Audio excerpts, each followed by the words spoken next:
공과를 좀 내놓으시고 중요한 부분 적으셔서 또 함께 이렇게 나눠주실 수 있기를 바라고, 우리가 예배 마치고 목자회의가 있었는데 잘 쓰시는 걸로 대신해 주시길 바라요. 아브라함이 어느 날 정오쯤 되어서 장막문에 앉아 있었는데 어떤 사람 3명이 나타났습니다. 그 3사람을 급히 자기 집으로 이렇게 영접하는 말씀이 오늘 기록되어 있습니다. 이 오정이라고 하는 때는 꼭 12시였다기보다는 가장 팔레스틴 기후 중에서 뜨거운 날, 가장 더울 때를 말합니다.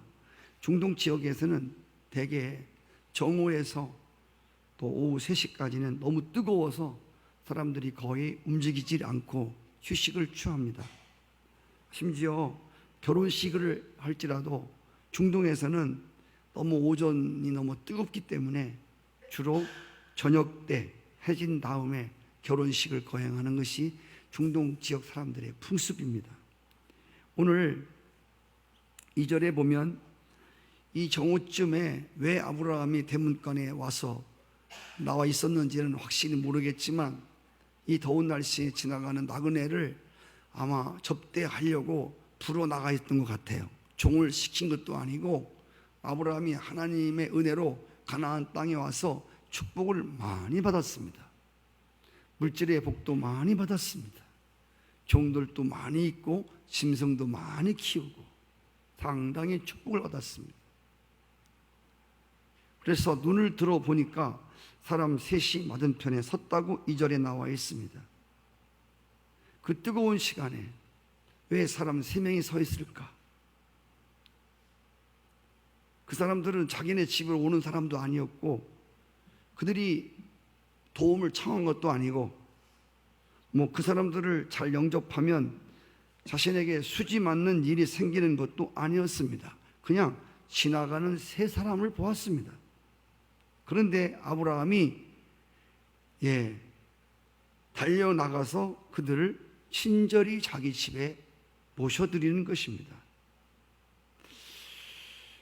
아브라함이 오늘 이렇게 지나가는 나그네를 접대하는 이런 장면, 아브라함의 섬김에 대해서 또 오늘 함께 생각해 보려고 하는데, 출애굽기 22장 21절에 보시면 너는 이방 나그네를 압제하지 말고 그들을 학대하지 말라. 잠언서 14장 31절에도 가난한 사람을 학대하는 자는 그를 지으신 이를 멸시하는 이요 궁핍한 사람을 불쌍히 여기는 자는 주를 존경하는 자다. 잠언 19장 17절에 보아도 가난한 자를 불쌍히 여기는 것은 여호와께 꾸어주는 것이니 그 선행을 갚아주리라. 이 어려운 사람들, 가난한 사람들 외면하지 말라고 말씀하셨어요. 신명기 15장 10절에 보면 너는 반드시 구제할 것이고 구제할 때 아끼는 마음을 품지 말라. 이로 인하여 내 하나님 여호와께서 내게 복을 주겠다 말씀했습니다. 물론 아브라함 때는 이런 율법이 없었습니다. 그러나 아브라함은 하나님께서 이렇게 나그네들을 잘 접대하고 없는 사람들을 잘 섬기고 이런 것이 하나님이 기뻐하신다고 하는 것을 알고 이번 한 번 그렇게 한 게 아니라 늘 이것이 아브라함의 삶의 모습이었어요. 늘 평상시도 그렇게 살았단 말입니다. 늘 그렇게 섬기고 살았어요. 그러던 어떤 날 자기도 알지 못하는 사이에 천사와 하나님을 섬기는 그러한 큰 은혜를 입게 됩니다. 히브리서 13장 2절에 보시면 손님 대접하기를 잊지 말라. 이로써 부지 중에 천사를 대접한 이들이 있었느니라.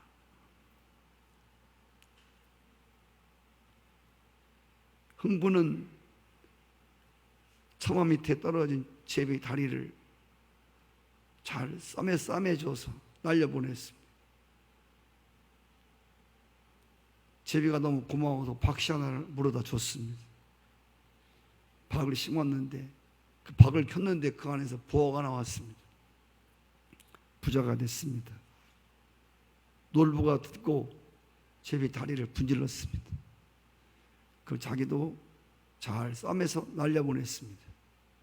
그리고 그 제비가 박씨 하나를 물어다 줬습니다. 야, 이게 복받는 이게 과정이구나, 이게 비결이구나. 박을 켰습니다. 그 복이 나온 게 아니라, 이처럼 아브라함이 뜨거운 날씨에 대문간에 있다가 지나가는 사람을 강권하여 그를 잘 섬기고 접대함으로 정말 큰 복을 받거든요. 나도 그렇게 해야지. 지금 얼마나 뜨겁습니까? 12시에 엄청 뜨겁더라고. 대문간에 나가 있다가 막 끌어다가 안 먹는다고 하는 거 억지로 막 먹여갖고, 그래서 복을 받는 게 아니라 중요한 건 평상시 잘하라는 것. 국회의원들이나 우리 신앙생활이나 마찬가지예요. 늘 평상시에도 평상시 잘해요. 발에 불 떨어져 갖고 울고불고 하지 말고 평상시 잘해요. 기도 생활을 꾸준히 하시에요. 아브라함은 이게 삶이었습니다. 오늘 말씀 속에서 알 수 있는 것은 아브라함의 섬김은 마지못하여 하는 것이 아니었습니다. 무슨 복을 받으려고 한 것이 아니었습니다. 그냥 자발적에서 우러나오는 그 평상시 삶이었다고 말씀을 드렸습니다. 그리고 이 아브라함의 오늘 접대와 섬김은 적극적인 접대였습니다. 그들을 막 데리고, 지나가는 나그네들을 데리고 그들을 자기 집안에 모셔드리는. 근데 그가 모셔드린 사람이 천사와 하나님이었단 말입니다.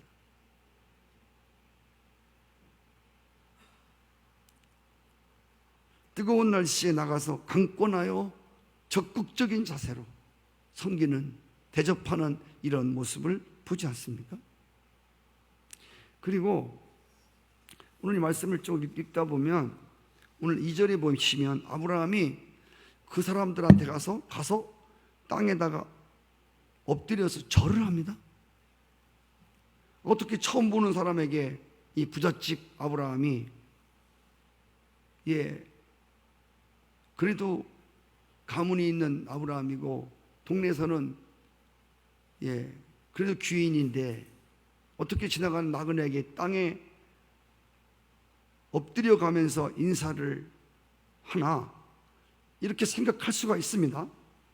그런데 그렇게 하는 것이 옛날 고대 중동 지방에서는 귀한 방문자에게 예의를 갖추는 겸손한 일반적 태도입니다. 이때까지 아브라함은 그냥 예의를 잘 갖춘 겸손한 사람이었습니다. 자기가 지금 절하는 사람들이 하나님과 천사인 줄 몰랐습니다. 그래서 그냥 겸손하게 늘 많이 가진 사람으로서 이렇게 목에다 힘을 주고 살아가는 사람이 아니라 늘 겸손한 사람이었어요. 여러분, 섬김이라고 하는 것은 겸손하지 않으면 나오질 않아요. 겸손은 섬김을 키우는 토양과 같습니다. 그래서 본래 이 거름이 있어야 나무가 자라지 않습니까? 이 거름이란 말, 거름이 있어야 나무가 크잖아요. 거름이란 말은 라틴어의 겸손이란 말과 같은 거예요. 겸손의 거름에서 섬김이라는 꽃이 핀다는 말입니다. 그러니까 겸손하지 않으면 사람을 섬길 수가 없어요. 주님이 이 땅에 오셔서 주님이 쓰신 사람들이 바리새인 같은 사람들이 아니라 보기에는 조금 초라하고 촌스러워도 바탕 색깔이 좋은 사람과 함께 일하셨습니다. 그리고 예수님께서 이 땅에 오신 목적에 대해서 마가복음 10장 45절에 보시면 인자가 온 것은 섬김을 받으려 함이 아니라 도리어 섬기려 왔다. 자기 목숨을 많은 사람들 대속물로 주려고 왔다 말씀하셨습니다. 예수님은 섬기는 일을 하시러 오셨어요. 섬기면서 링 위에 있는 선수처럼 주목을 받고 자신을 드러내기 위해서 섬기시지 않았습니다. 솔직히 예수님은 자신을 드러내고 이 섬김을 통해서 자기가 얼마나 착한 사람인지를 드러내는 그런 데 흥미가 없는 분이십니다. 예수님의 관심은 그냥 섬기는 데 관심이 있는 분이에요. 예수님은 이 땅에 오셔서 항상 그렇게 물었습니다. 야, 너들 뭘 원하냐? 예. 내가 너에게 뭘 해주기를, 어떻게 해주기 원하느냐? 보기를 원합니다. 그러면 또 그들을 보게 하셨어요. 뭘 원하느냐? 걷기 원합니다. 그럼 그들 걷게 하셨어요. 포도주가 떨어지면 포도주를 주셨어요. 빵이 필요한 사람에게 빵을 주셨어요. 예수님이 이 땅에 오셔서 33년 동안 계시는 동안에 다 섬기시는 일을 했어요. 돈도 안 받고 섬기시는 일. 병든 자를 고쳐주고 아픈 자 싸매주시고 위로해주시고 격려해주시고 살려주시고 필요한 것들을 공급해주시고 섬기러 오셨어요. 계속 섬기시는. 그래서 예수님 제자들을 12명을 데리고 다니면서 그걸 보여준 거예요.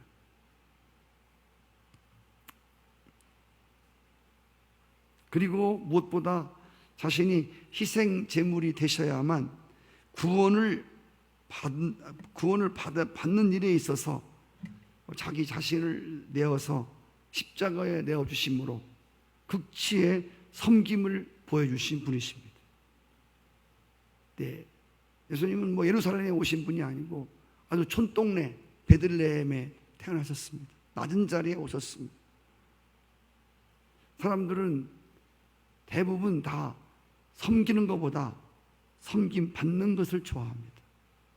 그 사람이 얼마나 성공한 사람이냐, 출세한 사람이냐를 말할 때에 얼마나 많은 사람들이 그를 우러러 받들고 그를 섬기는 사람이 많은가, 이걸 보고 사람들은 출세와 성공을 가늠하는데, 우리 기독교에서는 이런 것들이 얼마나 나를 많은 사람들이 알아주고 얼마나 많은 사람이 나를 주목해주고 얼마나 많은 사람들이 나를 섬겨주느냐, 이것이 기독교 안에서 성공의 기준이 아니라는 것입니다.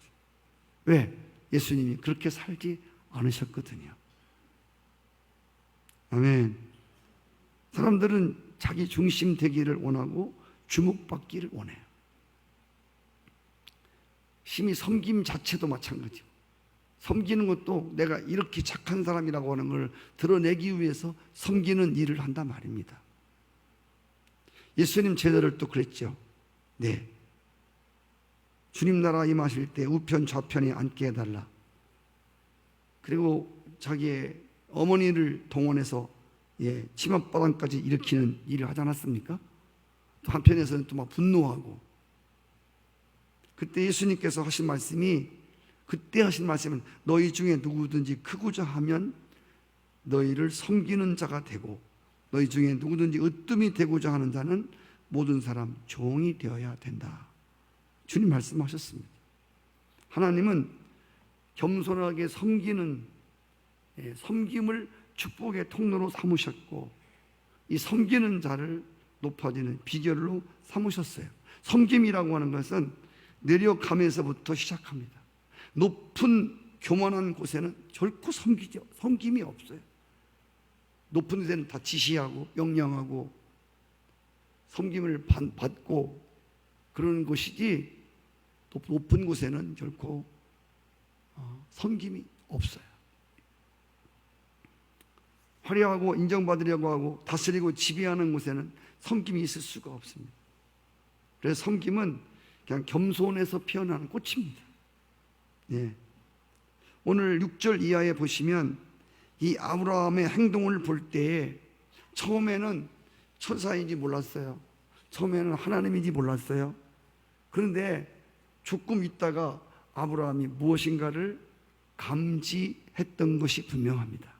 6절에 보면 아브라함이 급히 장막에 들어가서 사라에게 고운 가루로 떡을 만들라고 했고, 7절에 보면 짐승떼에 달려가서 좋은 송아지를 잡습니다. 소를 잡습니다.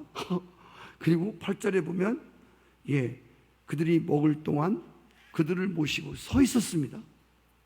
여러분, 아무리 나그네를 잘 대접하는 것이 그 당시에 덕이 있는 사람들의 일반적 모습이었다 하더라도 아브라함이 이렇게까지 모셨다고 하는 것은 무언가를 지금 감지했기 때문입니다.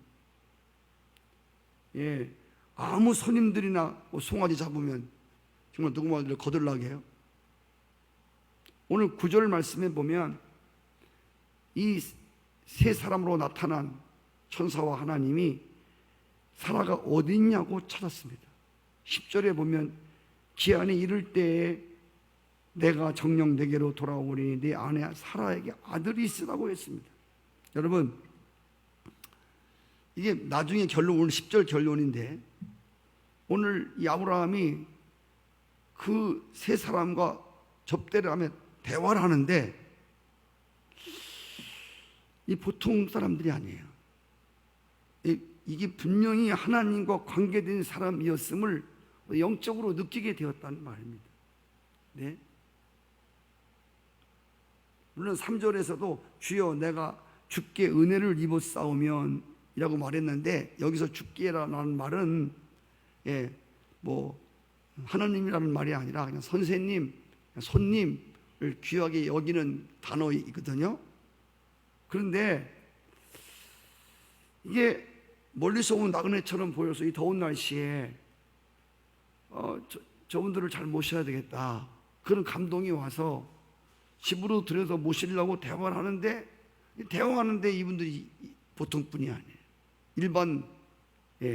그냥 일반 사람들이 아니라 어떤 하나님과 관계된 어떤 사람인 것을 이제 감지하게 되는 거예요. 우리는 이런 것을 가지고 영적인 감수성이라고도 말하고 영적인 감각이라고도 말합니다. 영적인 사람들이 느끼는 어떤 감지된 상태를 말하는 것입니다. 아브라함은 그 세 사람에게서 무엇인가 기품을 느꼈습니다. 일반 사람이 아닌 어떤. 여러분, 예수님께서 나신 지 40일 만에 결례를 행하러 성전에 올라가셨습니다. 그때 다른 사람은 그가 그리스도이신지를 알아보지 못했습니다. 제사장 결례를 하는 제사장들도 결례를 받으러 온 그 아기가 그리스도인지를 알아보지 못했어요. 그런데 여러분, 성경에 누가복음에 보시면 영적으로 깨어 살던, 성전에서 기도하며 살던 시몬과 안나라고 하는 여인이 있었습니다. 누가 가르쳐주지 않았어요. 그 어린 아기가 딱 오는데 마리아가 예수님 40일 돼서 결례를 받으러 성전에 올라오는, 탁 영적으로 느껴지는 게 그리스도라고 딱 느껴지는 거예요. 할렐루야. 그래서 그 아기를 안고 내가 이제 죽어도 여한이 없다고 고백하는 누가복음 1장에 나오는 말씀인데, 이렇게 늘 깨어있는 사람은 영적인 감수성이, 영적인 감각이 남다르게 느끼게 되는 거예요. 어떤 육체적으로 느끼는 게 아니라 영적인 느낌이 있습니다. 눈치가 빠른 사람은 눈치로 알아차리잖아요. 이처럼 하나님과 교통을 많이 하고 엎드려 기도하면 사람을 딱 볼 때 느껴지는 게 있단 말이에요. 영적으로 느껴서 알아지는, 감지되어지는, 사람의 속도 알 수 있어요. 깊이 기도하면 내가 알라고 알아지는 게 아니라 저 사람은 상태가 어떤 상태고 저 사람이 누군가에 대해서 알아지는, 다는 아니지만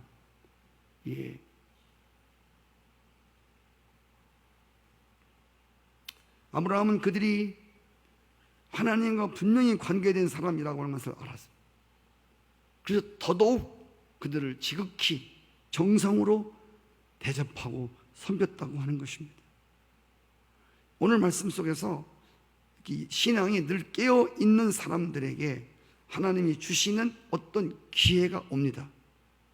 그런데 다른 사람들은 그것을 보지 못해요. 그런데 영적인 사람들은 하나님과 늘 교통을 하면 그것이 하나님으로부터 온 기회임을 알아차리는. 네, 다른 사람들은 몰라요. 이게 뭔지 모르는데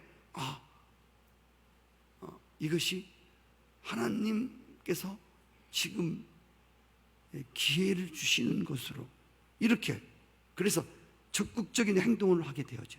적극적으로 섬기고, 적극적으로 헌신하고, 적극적으로 자기의 삶을 투자하고.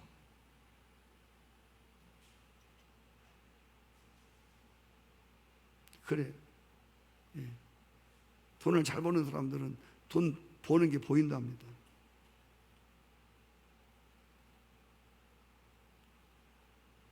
음악을 작곡하는 사람들, 시를 쓰는 사람들, 음악하는 사람들도 그런 시상, 그런 음악에 대한 감각이 뛰어나면 이렇게 다른 사람들은 보지 못하는데 거기서 오선지에다가 그대로 거기에 작곡이 되는 거예요. 그처럼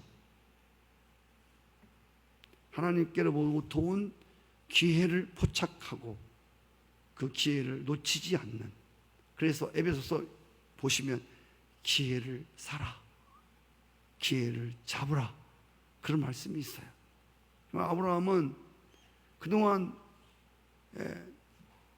아내는 75살이고 자기는 85살이 먹었는데 하나님이 분명히 아들을 준다고 했는데 아들을 주지는 않고, 제 아내는 경수가 끊어져 가고 끊겼고 자기는 할아버지가 돼가는데 어떻게 아들을 낳는지 굉장히 몹시 궁금했고, 그래서 중간에 아시는 대로 이스마엘을 여종을 통해서 이스마엘을 또 이렇게 해서 그런 것도 있었지만 언제 하나님이 주실 건가? 아브라함의 관심은 정말 하나님의 약속을 받는 것인데, 그 아들을 받는 것인데, 이 접대로 말미암아, 이 섬김의 기회로 말미암아 하나님과 천사를 통해서 내년 이맘때쯤에 네가 아들을 낳겠다. 오, 할렐루야. 너무 아들 낳는 게 뭘 이렇게 와우입니까만은 아브라함에게는 엄청난 사건이었습니다. 다 있는데 아기를 못 낳는 거야. 다 있어요. 종도 있고 돈도 있고 집도 있고 땅도 있고 하늘도 있고 다 있는데 신앙도 있고 그 하나만 없는 거야. 근데 그걸 하나님이 그 채워주시는, 그 응답을 받는 그 사건이 이 일로 인해서 일어나게 됩니다. 아브라함의 극진한 대접을 받고 마음이 유쾌해진 하나님께서 천사와 함께 아브라함에게 네 아내 사라가 어디냐고 묻습니다. 사라는 장막 안에 있었습니다. 그 당시에 풍습은 여자가 낯선 남자와 동석하는 것이 허락되지 않는 때였습니다. 그런데 하나님께서 그 사라를 데려오라고 하지 않았습니다. 그냥 주의를 환기시킨 것 뿐입니다. 네 아내가 어디냐? 이렇게. 어쩌면 큰 소리로 장막 안에 있는 아내가 들을 수 있을 정도로 사라가 아내 어디냐? 이렇게 아내가 듣고 깜짝 놀라서 귀를 기울이지요. 그리고 아브라함에게 하나님의 천사와 또 그 두 천사와 하나는 틀림없이 성경에 보면 우리가 다니엘서도 보면 다니엘 세 친구가 불 속에 들어갈 때 거기 한 사람이 있었잖아요. 신의 아들 같은 사람이 예수 그리스도.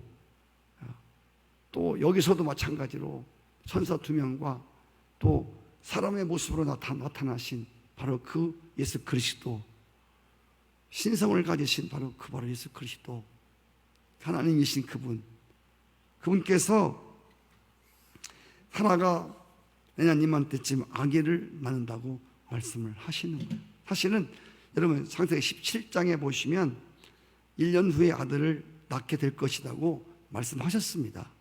18장에 와서 또 말씀하시는 거예요. 이게 뭔지요? 확인시켜주는 작업이에요. 확인을 시켜주세요. 야, 내년님한테 틀림없이 아들을 낳는다. 여러분, 정말 아브라함은 부지중에, 부지중이라고 하는 것은 어떤 자신이 어떤 계획한 것이 아닌 그냥 늘상 사람들을 접대하고 하나님 경외하고 살아오는 그런 삶 가운데 그러던 어떤 날을 말하는 거예요. 생각지 않은 때, 계획이 없었는데 부지중에 늘 그렇게 손님을 영접했는데 그 안에 예수 그리스도와 천사들이 사람의 모습을 가지고 나타나는. 그리고 이제 아들을 준다는 이따 나오겠습니다. 아들을 준다는 말씀과 함께 소돔과 고모라를 위해서 중보하는 이러한 또 소돔과 고모라가 멸망할 것이라고 하는 것을 알려주십니다. 여러분, 이 아브라함은 오늘 이 평상시 늘 그렇게 해오던 대로 사람들을 잘 섬기고 가진 것으로 접대하는 그런 일들을 하다가 정말 하나님이 기쁘게 하나님이 아브라함에게 복을 주시는데 마지못해 복을 주신 것이 아니라 그냥 기뻐서 두 손을 들고 아브라함에게 축복하시는 장면이 나옵니다. 사랑하는 성도 여러분, 여러분들도 아까 말씀드린 대로 이렇게 하나님 나에게 물질을 주시고 시간을 주시고 건강을 주시고 생각을 주시고 지혜를 주시고 지식을 많이 주신 것은 이거 가지고 지식 없는 사람, 돈 없는 사람 깔보고 얕보고 무시하고 으쓱대고 살으라고 하는 뜻이 아니라 그거 가지고 어려운 사람들 잘 섬기고. 할렐루야. 한 번 복을 받는 것으로 끝나는 게 아니라 우리는 계속 샘물이 솟아나듯이 샘물을 퍼주면 또 새로운 샘물이 올라오듯이 모든 것이 다 돌고 도는 거예요. 하나님께로부터 온 것들을 또 하나님 뜻대로 쓰면 하나님 또 부어주시고 또 쓰면 또 부어주시고 이게 계속 도는 거예요. 이걸 보고 순환적인 삶이라고 말을 해요. 정상적으로 순환이 하나님이 부어주시고 부어주신 건강을 갖고 또 건강하지 않은 사람들을 잘 섬기고 그럼 또 하나님이 건강을 또 부어주시고 건강치 않은 사람들은요 이렇게 섬기는 일에 많이 여러분 건강을 쓰세요. 그러면 하나님 틀림없이 건강을 주셔요. 물질도 여러분 이거 가지고 쫄부같이 어떤 날 갑자기 땅값 뛰어갖고 그냥 그 땅 팔아갖고 그냥 갖고 어떻게 머리 굴려갖고 어떻게 돈 버나 어떻게 주식에 투자해야 되나 뭐 해야 되나 그러다가 쫄딱망하지 말고 하나님 주신 것을 순환시키는. 할렐루야. 주라 섬기라. 그럼 내가 누르고 흔들어 또 부어주고 또 부어주고. 하나님을 믿는 믿음이 없으면 이렇게 섬기는 것도 못해요. 내가 어떻게 번 돈인데 섬겨? 이걸 섬겨? 내가 얼마나 땀 흘리고 내가 번 돈인데 못하는 거예요. 하나님 그래서 또 부어주시는 거. 그래서 계속해서 마르지 않게 늘 순환이 되는 거예요. 할렐루야.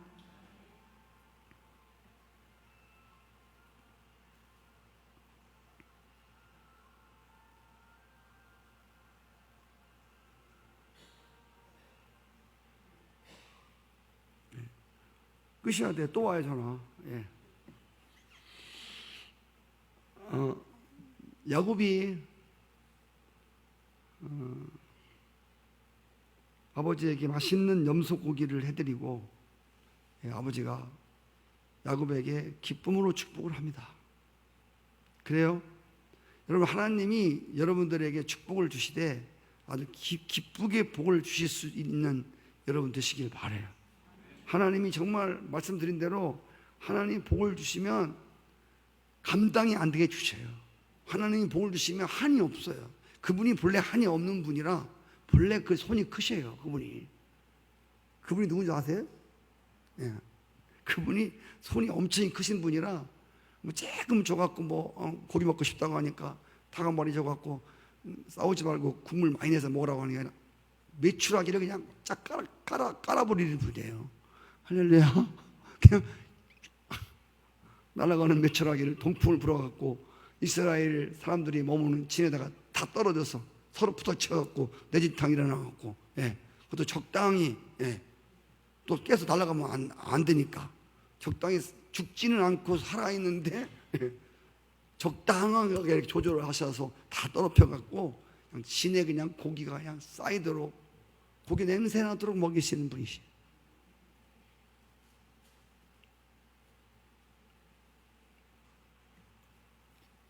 하나님이 그렇게 복을 주셔. 하나님이 기쁨으로 여러분들을 섬기고 접대하는, 헌신하는 여러분들 삶에 기쁨으로 축복을 부어주는 그런 일들이 있으면 좋겠어요.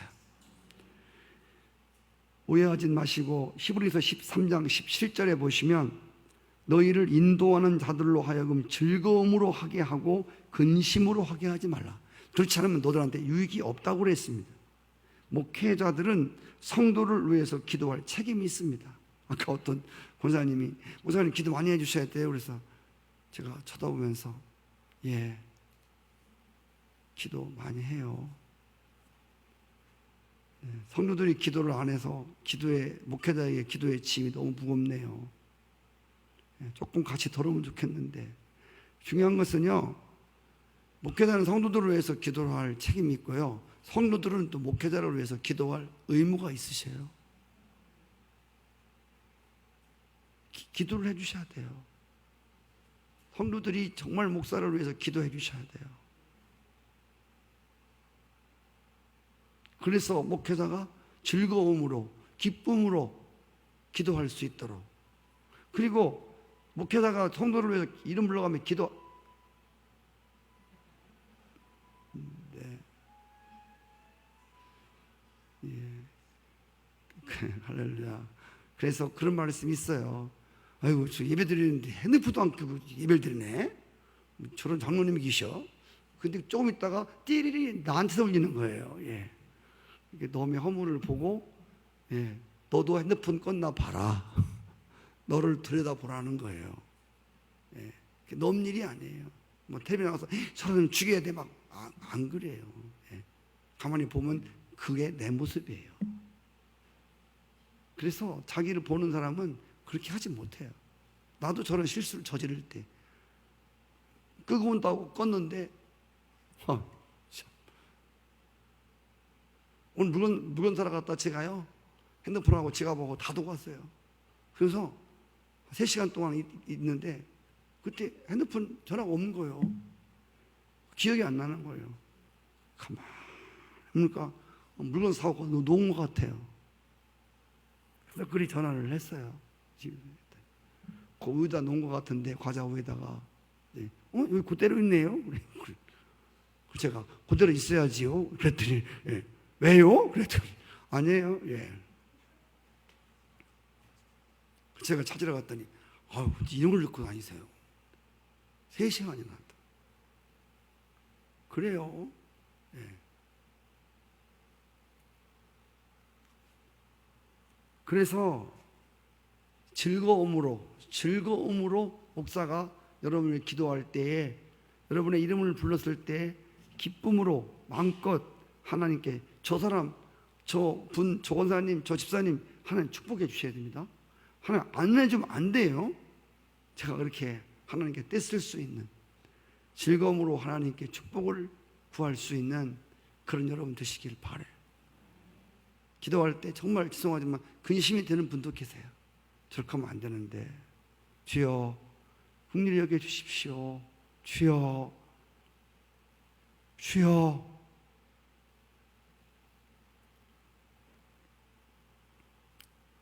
마음껏 하나님이 축복하시고, 또 여러분 사도행전 읽다 보시면 다비다라고 하는, 그 도르가라고 하는 그 사람이 선행을 많이 했어요. 그래서 죽었어요. 베드로 사도가 왔을 때 그 선행을 입은 사람들이 다 와서 울면서 저 사람이요 살았을 때요 우리를 그렇게 잘 섬겼습니다.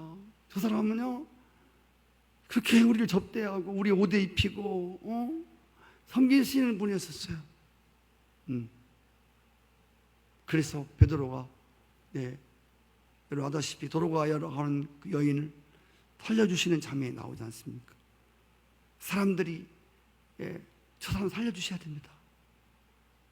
이렇게 사람들이 접대받은 사람들이 선행을 받은 사람들이 저는 하나님이 마음껏 축복해주고 사람들이 또 여러분의 섬김과 선행의 모습을 보고 저분은 복받아야 된다고 이구동성으로 말하는 그런 사람이 되실 수 있기를 바라고 주의 종들이 즐거움으로 기쁨으로 축복을 빌 수 있는 그러한 여러분 되시기를 바라요. 한 가지 제가 궁금한 것 하나 마치겠는데 이 아브라함이요 난 이걸 여기서 가장 궁금한 게 뭐였냐면 물론 사라가 아브라함을 주라고 그랬어요. 주라 하면서 남편을 잘 섬겼거든요. 근데 이 아브라함이 그 뜨거운 날씨 정오에 아브라함이 길 가던 장정 한 명도 아니고 세 사람을 데리고 들어오는 거예요. 그러면서 사라에게 빨리 떡하라는 거예요. 그리고 종들한테 소를 여기 송아지라고 나와 있지만 이건 큰 소가 아니라 작은 소를 말하는 거예요. 돼지도 아니고 닭도 아니고 소를 잡어? 여러분 소 잡기 쉬워요? 무슨 물 대어갖고 닭 덮어갖고 닭 삶아주는 게 아니라 소를 잡으래. 소 아는 사람도 아니야. 그래서 음식을 빨리 만들어라는 거예요. 성도 여러분, 그런데 아는 사람이라도 이렇게 뜨거운 날씨는 음식을 하는 게 귀찮고 부담스럽고 짜증나는 일 아닙니까? 생판 모르는 사람 데리고 와서 그것도 찬밥 한 덩어리 먹여서 보내는 것도 아니고 막 송아지 잡고 떡하고 막 이게 무슨 잔치를 벌이는 무슨 이런 이게 요리하기 이게 쉬운 일이냐 그 말입니다.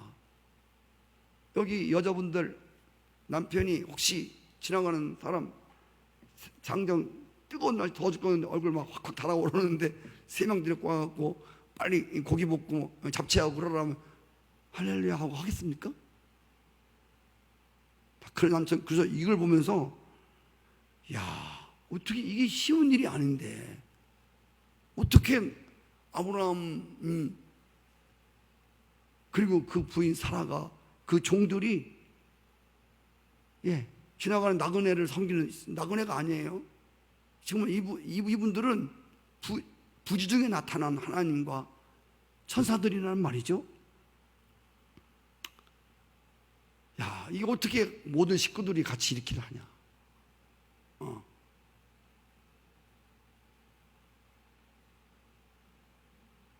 어떻게 이렇게 온 가족이 어떻게 이렇게 섬기는데 합심이 되냐.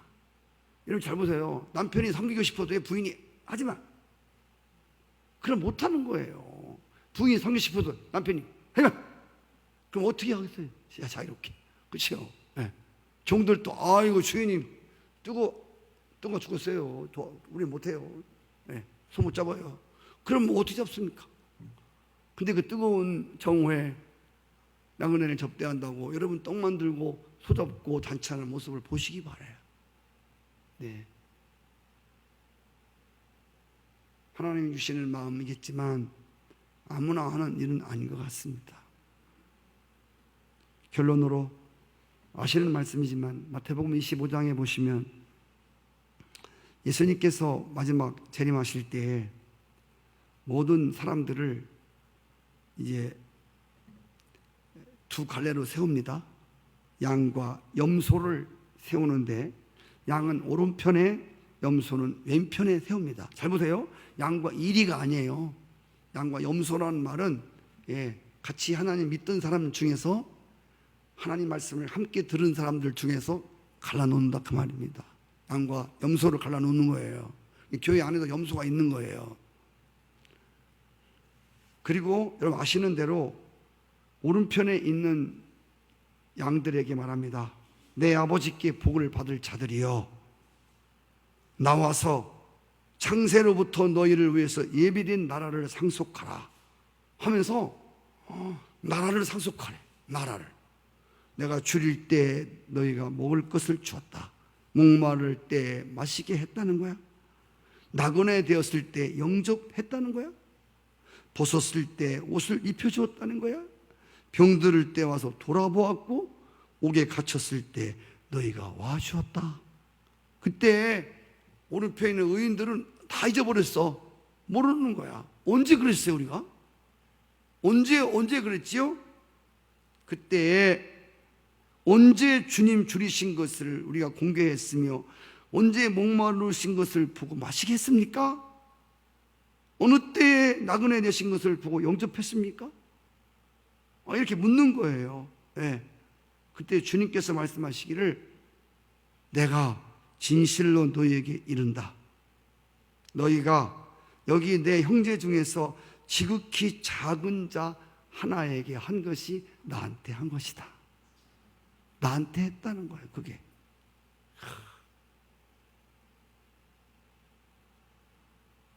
왼편에 있는 자들에게 말했습니다. 저주를 받은 자들아, 나를 떠나서 마귀와 그 사자들을 위해 예비된 영영한 불에 들어가라. 그래서 너는 내가 줄일 때 너는 먹을 걸 주지 않았다. 목마를 때 마시게 하지 않았다. 나그네 되었을 때 너 나 영접하지 않았다. 벗었을 때 입히지 않았고 병들었을 때 옥에 갇혔을 때 돌아보지 않았다. 그때 왼편에 있는 염소들이 언제 우리가 언제 그렇게 했냐? 우리가 어느 때에 주님 줄이신 것을 보고 목마르신 것을 보고 나그네 되신 것을 보고 벗은 것을 보고 병든 때렸을 때 보고 구경치 아니하더이까? 그때 예수님께서 이렇게 말씀하십니다. 내가 진실로 말한다. 여기 이 작은 자 하나에게 하지 아니한 것이 곧 내게 하지 않은 것이다. 기도하겠습니다.